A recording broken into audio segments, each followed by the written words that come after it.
Olá pessoal, hoje a gente vai dar continuidade às nossas aulas.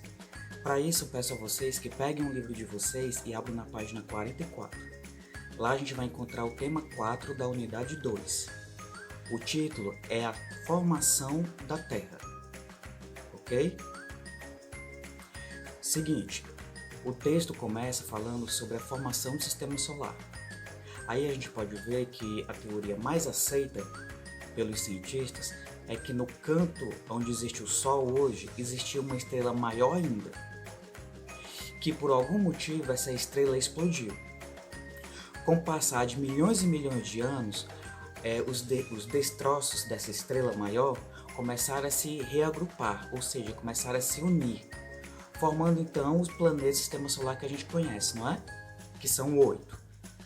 Mercúrio, Vênus, Terra, Marte, Júpiter, Saturno, Urano e Netuno, que a gente viu isso quando a gente estudou sobre os planetas que formam o sistema solar.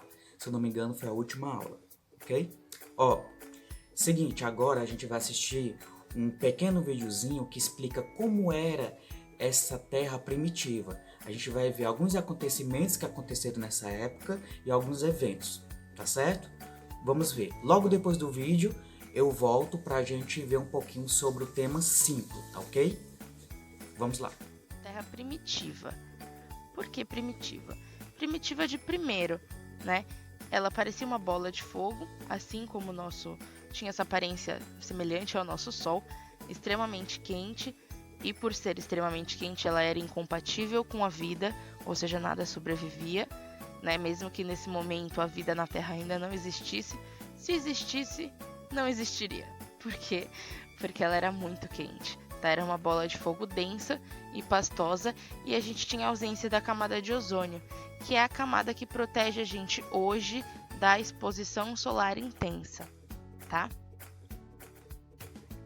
E aí, para essa Terra se tornar a Terra que a gente tem hoje, ocorreram diversos fenômenos, diversos processos, tá?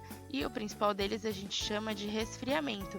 Então, o início do resfriamento se deu quando gases e vapor de água começaram a se desprender do centro da Terra.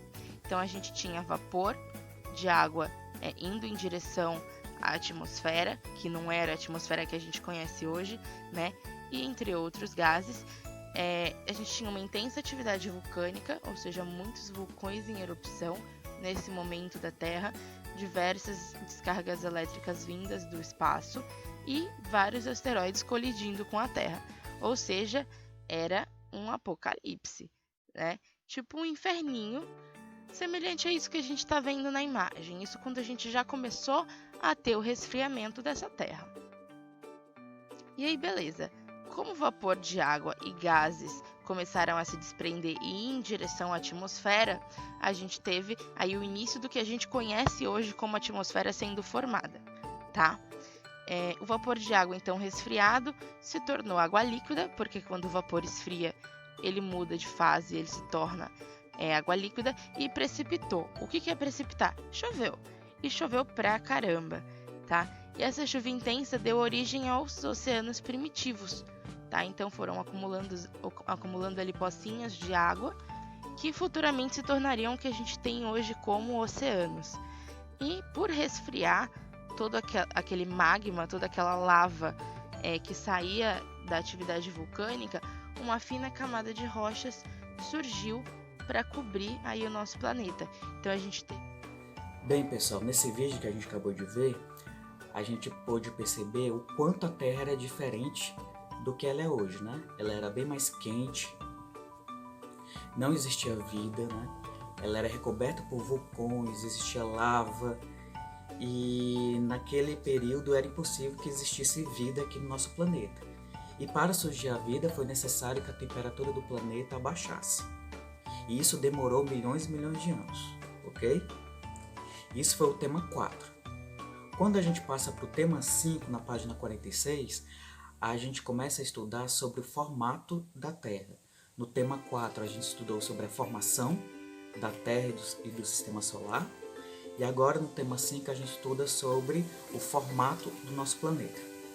Bem, não é segredo para ninguém, já foi até questão de prova, que o nosso planeta tem um formato esférico.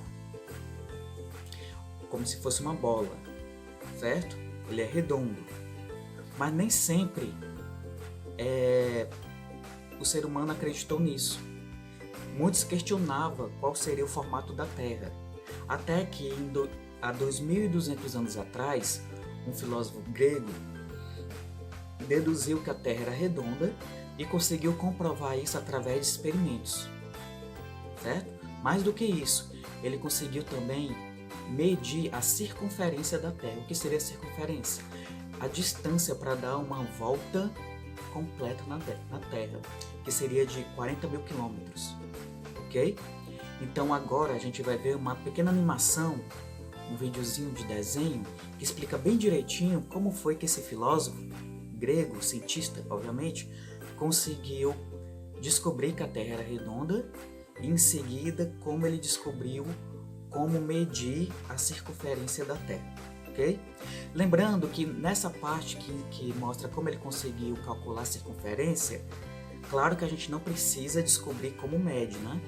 A gente não deve ligar muito para essa parte matemática. A gente só deve mesmo entender como foi que ele fez para poder descobrir, tá certo? Então vamos pro vídeo. Qual o formato da Terra? Imagina morar em uma época em que você não sabe até onde vai o seu planeta, qual o formato dele e se é que é um planeta. Por exemplo, na Índia antiga, se achava que a Terra era um semicírculo sustentado por 4 elefantes sobre uma tartaruga. Quando algum deles se mexia, gerava os terremotos. Na Idade Média, muitos ainda achavam que a Terra era plana e que você poderia cair em um grande abismo se navegasse até o seu limite.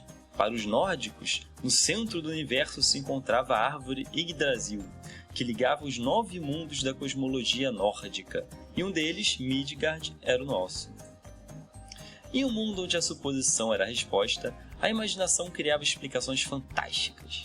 Então, a ciência começa a nascer na Grécia Antiga. O questionamento aos deuses e ao místico levava filósofos a pensar em respostas mais lógicas e concretas que explicassem o mundo ao seu redor. Podemos destacar várias personalidades importantes desta época, mas hoje iremos falar de Eratóstenes, que conseguiu, há 250 a.C., provar que a Terra era redonda e calcular o seu diâmetro usando apenas varas. Imagine um poço bem fundo. Não é fácil um sol iluminar ele por completo. Sempre terá uma sombrinha aqui, em algum lugar, em algum cantinho.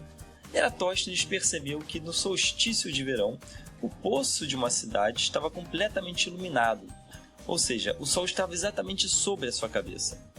Poço, luz, sombra, simples assuntos do nosso cotidiano, que para muitos não teria importância alguma. Mas Eratóstenes era um cientista, e vendo esse fenômeno ele pensou, será que neste momento existe sombra em algum outro lugar? Para você entender o pensamento dele, irei pregar varetas no chão em diferentes cidades. Se a Terra é plana, a sombra das varetas deve ser igual, não importa o lugar ou a hora. Mas Eratóstenes observou que em um mesmo horário, em cidades diferentes, uma sombra variava de tamanho com relação a outra.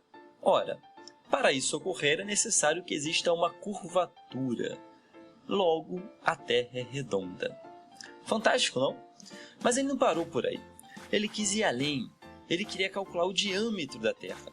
Mas como? Ele fez esse teste usando as cidades de Alexandria e Siena. Se continuarmos o trajeto das estacas, podemos ver que elas se encontram no centro do globo. Agora, geometria básica. 2 retas paralelas atravessadas por outra reta, esse e esse ângulo são iguais. Repetindo, 2 retas paralelas atravessadas por outra reta, esse e esse ângulo são iguais. É a mesma coisa aqui, 2 retas paralelas, então esse e esse ângulo são iguais. Eratóstenes calculou e chegou à conclusão que esse ângulo media 7,2 graus. Logo, esse também será 7,2 graus. Então, a curvatura de Alexandria a Siena é de 7,2 graus. A distância de uma cidade até a outra é igual a 800 km. Nós sabemos que um círculo possui 360 graus. Ora, se 7,2 graus é igual a 800 km, 360 graus é igual a... Pegou? Entendeu? Ele calculou e chegou ao resultado de 40 mil quilômetros, a circunferência da Terra. Eratóstenes estava certo.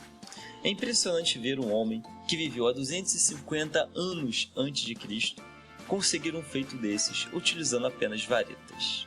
Espero que tenham gostado. Pois bem, essa foi a nossa aula de hoje. Espero que vocês tenham compreendido. Vocês podem reassistir esses vídeos quantas vezes quiserem, tá certo? E em caso de dúvidas, vocês também podem deixar sua pergunta nos comentários desse vídeo, ok? Nos comentários dessa atividade. Então, até a próxima!